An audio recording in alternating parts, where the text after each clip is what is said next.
Because why do I feel like a lot of us expect our friends, our lovers, our parents, our siblings, just any kind of relationship to manifest itself in a way where the person knows exactly what we want, they know exactly when we want it, they know what to say to us at all times, they know how not to treat us, and they never make a mistake. We really expect a lot of people to be perfect nowadays in relationships. Let's talk about it. Hi everyone, welcome back to my channel. It's been a little long time.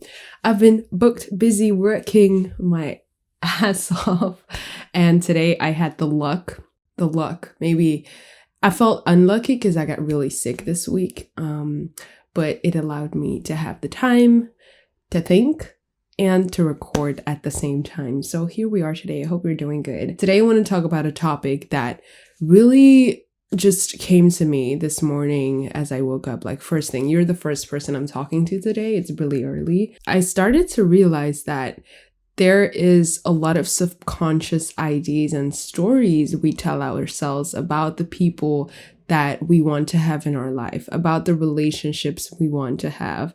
And I noticed for myself that I actually apply this as well. And that might be the reason that I am not having the relationships in my life that I truly want, because the way I think they should show up in my life is actually the complete opposite of what is realistic. Let us put it that way. And it really starts with putting people on a pedestal. And I don't know why we do this. It's probably just the stories we've seen. Maybe it's Disney. Maybe it's a lot of stories we've heard, we've seen, as like, especially as a woman, when it comes to romantic relationships, you expect to find that prince on the white horse that comes to save you and just gives you exactly what you need and live a happily ever after. As in, as soon as you meet the person, it's supposed to be perfect. That's the idea that we a lot of the times hear in media. That's the idea that we have when it comes to friendships, when it comes to any type of relationship. I feel like in the media, even the like internet narratives, people talk a lot. That's one thing about the internet and social media, why I really advise so much letting go of it and like taking a step away and learning to analyze your own truth based on what you see in real life, because it's so easy to talk online and people often talking away that makes us feel like they have found the whole truth and that is the only truth that exists. But a lot of the things lack nuance, and that it also is based upon the format in which we are provided to speak our minds. But that's a whole other conversation.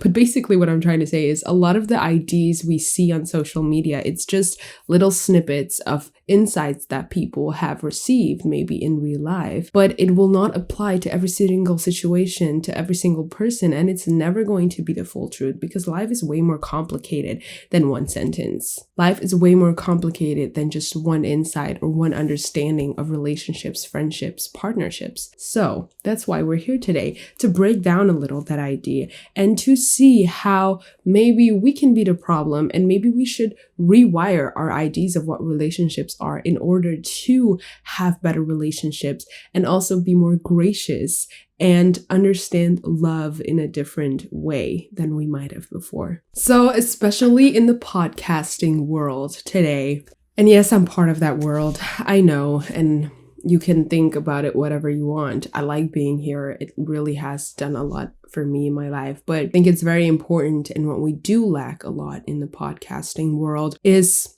people actually claiming and saying and being aware of the fact that what we might be saying, we will probably not always agree with, and that there's a lot of things that we lack the knowledge of. So maybe we lack a little bit of philosophy in the podcasting world. But what I have been seeing in a lot of the episodes, and maybe it was just a reflection of what I was thinking in that time of my life, is that there's a lot of rhetoric about the certain expectations we want for friendships, what a real friend should look like, what a real lover should look like. We constantly categorize what good and wrong is, and people share their experiences. And I feel like a lot of people today online go online to kind of compare their relationships to whatever people on the internet are saying. And I'm never going to disregard what the people are saying online, because for me, I've also used the internet to recognize when I was in toxic relationships. And I feel like if I wouldn't have had that information, I would have never really understood why I was feeling so left out. But at the end of the day, a lot of the times, and I'm always going to come back to this, is whatever we see online and whatever we experience, there is this danger of always thinking that the other person is the one that is wrong, or the other person is just not good enough for us. But do we ever really take the time to consider the fact that maybe the way that we show up in relationships and the expectations that we have and the things that we already, before even meeting people, have as a standard or expect from certain encounters is limiting our way of experiencing certain relationships, is limiting the way that people can show up in our presence, in relationship to us, because we're already being so hard on them before even getting to know them. I'm going to give the example on friendship right now, because I feel like friendship can be a very difficult one to navigate as well. I feel like a lot of the times, I had this period in my life where I was really revisiting my friendships and like trying to understand what I wanted from friendship and who my real friends were. And if you would see what the rhetoric would be online, a lot of times we look for friends that are always there for us, that make us feel safe, that make us feel seen, that are not constantly talking bad about us, that we don't have conflict with, that we can have a good time with, that maybe you can go on vacation with, blah, blah, blah, blah. There's so many different things. And I realized that every kind of friendship that I had kind of had these different aspects to it. Like some people, yes, I would be able to talk to them all the time. Some people, I would not dare to argue with them.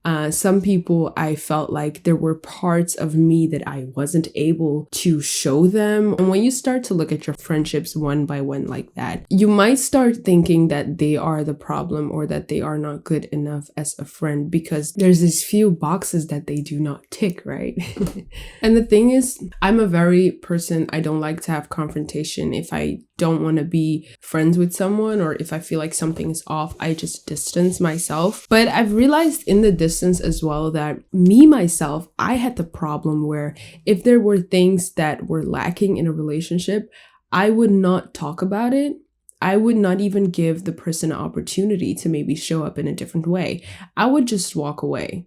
I would just accept or like tell myself that they weren't right for me, that we could never be friends. And I would find peace in that. I would really find peace in that way of living. But after a while, I also started to realize like, you are going to lose a lot of friends if you never take the time to also speak your mind, tell your needs whenever you are able to realize like, oh, I really like this person and we've been friends, but there's this missing for me in the relationship. And sometimes I feel kind of weird about this, or I feel like they should show up in this kind of way, which they haven't, or maybe they do something that really annoys you, but you never talk to them about them. That was really my problem. Never wanting to talk, never wanting to communicate, because I've had this fear and I really avoid conflict. So I would just silently walk away and then find peace, because like, they didn't come back. So it was probably never meant to be. But why was I never going to take that step to actually put in the work and the effort to change, or to say what I needed and allow that person to show up in a different way? Because even when it comes to friendship and also parental relationships and lovers, but with lovers, it's so much more intense, because Jesus Christ, when you really love someone like that and you want to form a partnership with them, like become a union, it's like it triggers all your emotions so much more than, for example, with your parents or your friends, where you more have like a cognitive distance, that, you can still live separate lives and it won't trigger your emotions as much as maybe someone that you're willing to spend the rest of your life with every single day and like build a family with them, all of that. But what I did realize in the past year when it comes to relationships like parents, like friends, even siblings, is that we are not perfect. And I don't know why we expect people to be perfect, to never make the mistakes. And as soon as people make mistakes, we are kind of ready to just shove them aside because subconsciously we might expect perfection from them. And that is also a reflection of my relationship I had with myself. Because if I'm constantly expecting perfection from other people, it probably means that I'm constantly expecting perfection from myself. I am so hard on myself. I believe that I do not deserve love if I'm not perfect. Somewhere, I think that as soon as I make a mistake, I am no longer worthy of someone's love. I feel like they will put me aside, they will forget about me, and I will be a failure in their eyes. So I am very hard on myself, whereas I don't give myself grace. I'm not patient with myself, and I wasn't very forgiving with myself. So as soon as I started to heal that inner relationship I had with myself and started to apply more forgiveness, more patience, and like learning to have more positive affirmations toward myself, where you just learn to understand that life is a journey and you will never be perfect and you will still have your ups and downs. And at the end of the day, you are human, so you will make mistakes. When you apply that mentality for yourself and you create this new loving relationship with yourself, you also kind of have to challenge your idea of how you are showing up and loving other people. Because love is not about someone being perfect. Love is not about everything being amazing, perfect, the dream vision, partnership from the start, without never having to tweak, without never having to go through difficulties. I feel like you know what real love is through the hard times, through the difficulties, through the mistakes, because love is a choice and it's only manifested when two people choose to constantly love each other again. Even if at some points there might be doubt, even if at some points you might really think like, yeah, no, I'm done with this person. If there's no love, that relationship will be done. You will see, it will never come back. That's when you also know that there was no love. But if you really love that person and you allow patience and grace, and you're able to see past a person's mistakes and flaws, this is where you also get to know each other and you can get a lot safer with each other. And that is what real love is actually supposed to be like, in my opinion. This can be countered maybe in a few years, maybe by myself, who knows? This is not the end. This is not the full truth. Like I said, still a snippet of an insight, but it all lies in the communication. And I feel like this episode for me, or this video, this insight, is maybe a sign for me, and maybe this might help for you, to give more grace to the people you want to build relationships with, you want to love. And maybe you should also tell yourself to put in more effort. Maybe you should also try to show up in a way. If you're not able to have healthy communication, and healthy communication does not mean that you always agree. I feel like relationships where you're able to disagree, but in a respectful way, respectfully agree to disagree, those are the strongest relationships, because it allows space for the parts that maybe another person doesn't really agree with, but they still show you love and they still respect you. That is also a key to truly learning to love ourselves. The parts that maybe we like less, the parts that we like more, the parts we don't want people to see. When we have relationships around us that are so strong that they do see the bullshit that we carry, because let's be honest, we all carry bullshit, and we have to stop pretending that we are better than someone else, or that we are perfect, or that no one is good enough for us. If no one is good enough for us in our eyes, maybe we are not looking eye to eye with our own imperfections that still need tending to. So yeah, maybe it's really time for us to take people off the pedestal. Stop expecting perfection. Stop expecting this ever happily ever after as soon as you meet a person. Love relationship, partnership requires work and requires patience. That's why they would not be possible if there wasn't any love, because a lot of the times love is going to be the only thing keeping us together with people when all the other shit hits the fan. But only with time can we rebuild and come back together. And that is a lot of the times a testimony for how strong the relationship had already been up to that point. But sometimes we need it to shake it up for it to show its strength to us, or for us to realize how beautiful it is. It makes me think about plants, right? Is that not true? Like, I saw these TikTok videos where they would like pretend there were storms, like fake storms for their indoor plants for them to have stronger roots. And maybe that's also how trees get stronger. And you know, they go through a lot of storms and hurricanes and tornadoes, not in Belgium, but in other countries like Florida, for example. That's not a country, but you know what I mean. It's through the storms that we get stronger and that we see which relationships are worth further investing in and which ones are just waiting to be cut off. So yeah, I'm gonna leave it at that. I'm very happy to be here today with you. I'm very thankful for your time and your presence on this channel, but we are not finished. I lied. Let's pull a card from the emotion box, shall we? I was really looking forward to this, so I don't know why I didn't do. Okay, so we have ego, chance, pleasure. Let's go for ego. I'm feeling ego today. So, can you see these? I have this. This is already giving a vibe, right? It's giving the room.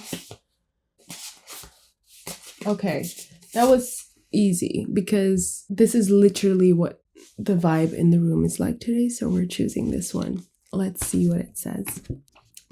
Gêne. So the card reads as embarrassment as well. Gêne actually also means embarrassment.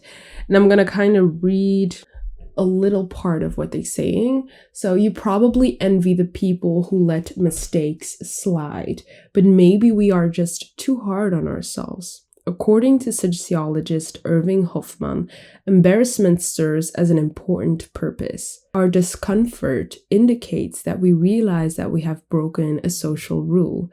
And recent research from the University from California shows that people who are more likely to be embarrassed are also altruistic because of this connection between embarrassment, or gêne, and maintaining a social balance.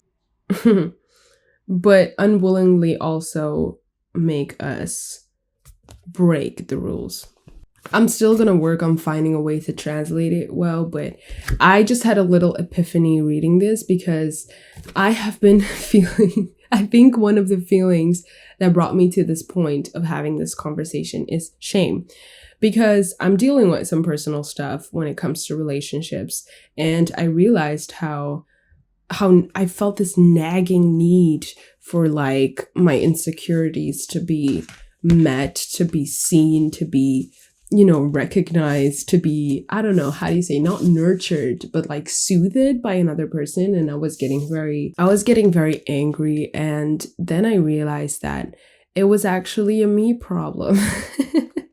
And I was feeling very ashamed because I now had to realize that I was putting so much expectations on relationships outside of myself and doing it in a way that is not really by the social rules in my life.